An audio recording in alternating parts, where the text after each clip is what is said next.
So what is up, guys? SDPeasy here, and today we have another episode of Lampard's Lounge. Not a very good episode. Now, it is obviously a day late than it normally would be. It would normally be the day after the game, which would have been yesterday, but I have been in Sheffield this weekend for a night out and just to spend some time there. Absolutely class time. I have got a video of that coming up in the next few days, so look out for that. It was just like the Nottingham video. Very, very good night out if you're looking to go there. But a very disappointing Chelsea performance, which leads to a very bad episode of Lampard's Lounge. I was not a happy man watching that game on Saturday. I was getting very, very frustrated and more angry by the minute, just at how awful we were. So as you can see, you got the team sheets here. Chelsea with a 4-2-3-1. I'll go more into it in a minute, but that is just shocking starting 11, considering the players that are free. I was absolutely fuming when I saw this. Giroud and Pedro in a starting 11 in this season for Chelsea is an absolute disgrace. Beyond me. Don't get it. No Kante in the team either. What? Don't. Just no. I can't even talk about it yet. I'll talk about it in a minute. And the 4-4-1-1 for West Ham obviously worked very well for them. Cresswell scored a very good goal, to be fair to him. Nice little run down the line, cut inside, and a very good finish into the bottom corner. It was nice for the keeper, David Martin. I believe he was about 33 years old. His first ever performance for West Ham. He's an absolute journeyman. He's been all around the lower leagues. And his first ever performance, he's followed in his dad's footsteps into the Premier League team. He keeps a clean sheet at Stamford Bridge against Chelsea. So, really, for him, it's a special moment. Obviously, he was in tears after the game. So, fair play to him. It's a special moment for him. And it was nice, actually, to be fair. I actually thought they played really well, West Ham. I thought they deserved the win completely. I thought they were the much better team. They obviously started with a very good team, very good intent. Antonio's obviously a very good player.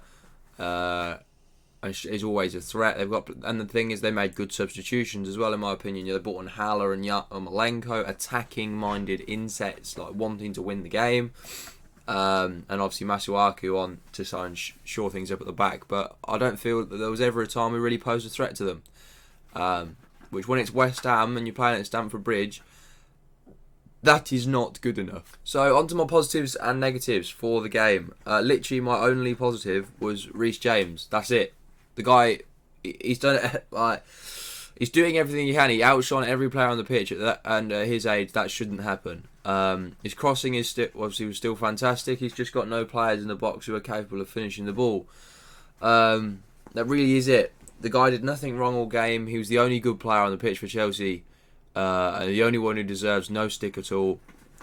He was fantastic on the pitch, and you couldn't complain about his performance at all. So I thought he played really, really well.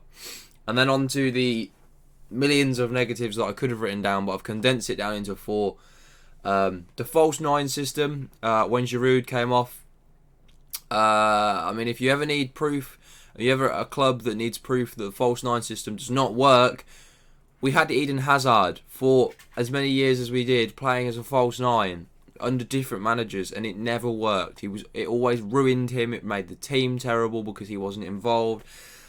And now we're doing it again. We took off Giroud. We have Batshuayi on a bench. A perfectly good striker, in my opinion, should have started this game. Giroud should never have been near the team. And we didn't bring him on. We brought on 2 wingers and played Pulisic as a striker. Now, Pulisic is not a striker. It's as simple as that. He's a winger. He wants to cut inside. He wants to run at players. You don't do that up front. It was just, after the amount of years of shocking false 9 systems that Chelsea have had, you'd think that would be the one thing you wouldn't try as a Chelsea manager. So I mean, as soon as that happened, I knew it was ropes already. I just knew it was curtains ready. We're never going to come back with a false 9. It doesn't work. It never has done, and it never will. It's as simple as that. It just wound me up when I saw it, and then the starting 11, like I said. Just wow.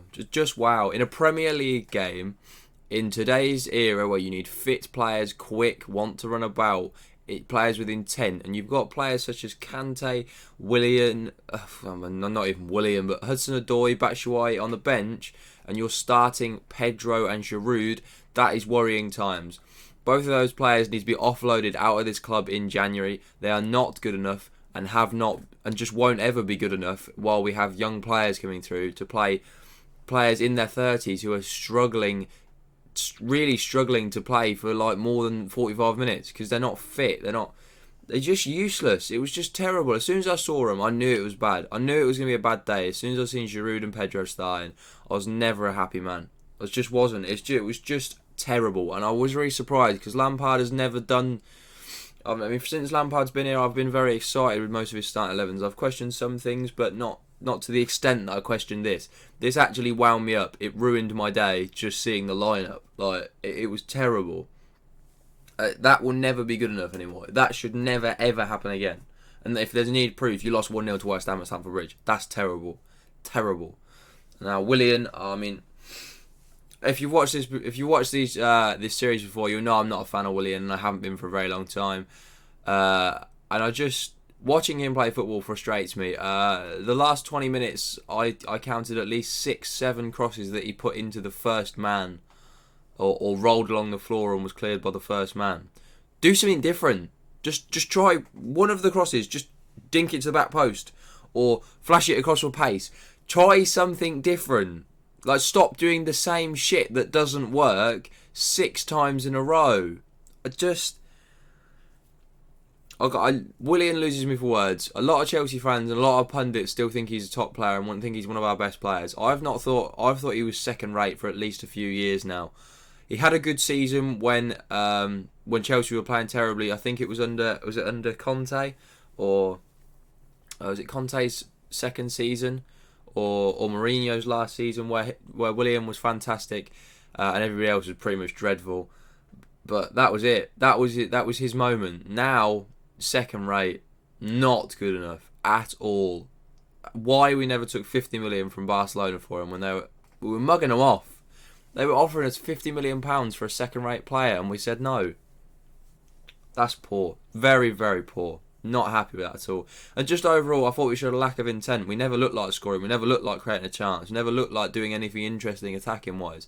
We just never really looked like we're in the game. West Ham just looked like they cruised through the game, walked about, and won 1-0. It wasn't even hard for them. They haven't won at Stamford Bridge in 17 years.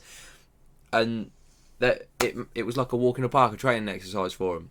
I mean, when you've got away fans at your home ground of a small team chanting Olays every time they play a pass for the last 15 minutes, that's shocking. That is so disheartening as a Chelsea fan. I genuinely didn't know what to do. So yeah, disappointing weekend for Lampard. Very disappointing. It needs to be resolved immediately with a big win against Aston Villa in the week, because if it's not, then there's going to be problems, because that is just not good enough. We cannot play that team or play that badly again. It's just no.